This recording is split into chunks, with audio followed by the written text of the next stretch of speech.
Athletes make all this money, and it's stupid. It's so stupid. I can't believe they make all this money. They should give that money to teachers. Let's talk about that.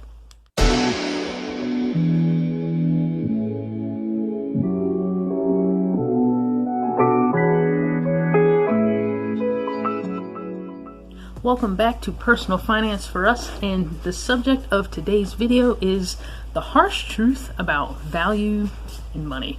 Now, I want to preface this video by saying when I'm speaking of value, I'm speaking solely about monetary value. Many of the pivotal roles in society can be considered low monetary value simply because there isn't really a traditional market, or they don't operate in a market type environment. Police, firemen, teachers all provide essential services, but they don't really work in that traditional market sense. Okay, so let me get into the video so this makes a little bit more sense. Your ability to make money has a direct correlation to your ability to provide value to others. If you can provide value to people that have way more money than you, then this can happen at an even larger scale. This is an important thing to wrap your mind around because it's pretty powerful. One of the most obvious places that we see this is in sales. A sales guy can track that he made $10 million in sales. He can see that he's the top sales guy in his department. The more sales he makes, the more money the company makes. Contrast that with my profession of registered nurse, and it just doesn't work that way. As a nurse, I'm more of a, well, for lack of a better term, I guess like a base employee. What I mean by that is, obviously my profession is important, but I don't directly affect my hospital's bottom line. My contribution is more indirect. It's more team-oriented. I can save the hospital money by minimizing waste. I can take excellent care of my patients so that they have the desired outcomes and we avoid malpractice claims. But I don't have a specific paper trail where I can go to my boss and say, look at my value. I deserve more money. Contrast this with surgeons who have very trackable metrics. They have large degrees of patient trust, and it's easy to see that they have more control in negotiating their salary and other demands.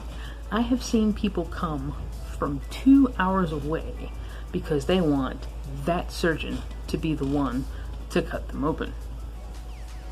As you can imagine, choosing someone to cut you open is kind of a big deal. So, in that respect, surgeons with high reputations subsequently make more money because they're performing more procedures, and that trickles into the hospital because they are bedding more patients and more procedures are happening within their facility. So, the hospital will do more to keep a surgeon satisfied than they are me. And that's just the way it is. This is why professional athletes make so much money. It's because humans love to be entertained and we're willing to pay for it. Think about how much you spend and have spent on entertainment.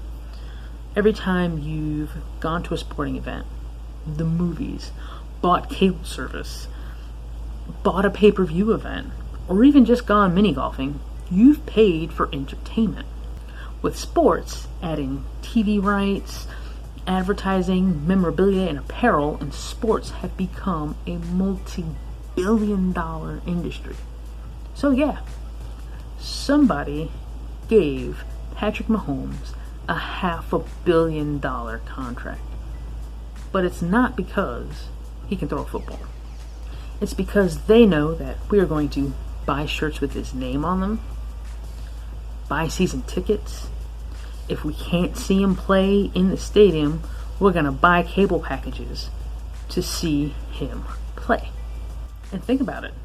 All those guys have a much higher net worth than Patrick Mahomes. And they know that in paying him, they're going to get so much more money generated back to them. Are teachers worth more than gold? Absolutely.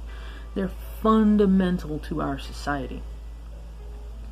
But they're still kind of on that same wavelength as nurses.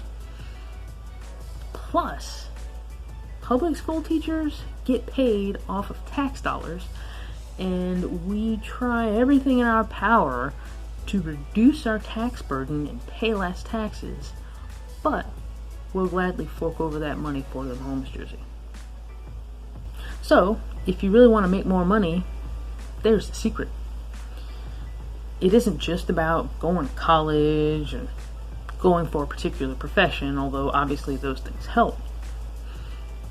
It's really about providing value to others. And technically, anything can become valuable if you find the market for it. For example, let's say you have an 8-year-old that plays piano and you don't want to pay for private lessons. That changes once they become 17 and have a chance at a full ride to Juilliard. Well then, yeah, you might say, wait a minute. Free education? No student loans? Yeah, we'll sacrifice paying the private lessons for a chance to get a free education. That's how value and that's how markets work.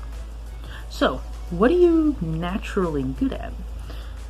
What do you do naturally that others have complimented you on, and that doesn't feel like work to you, and that you would do for free anyway? If you can look in those things and potentially find a market, you can create more money for yourself. That's it for this video. I hope you guys found it helpful. I hope it changed some perspective a little bit. I'll see you guys in the next video. For now, this has been Personal Finance for Us. Peace.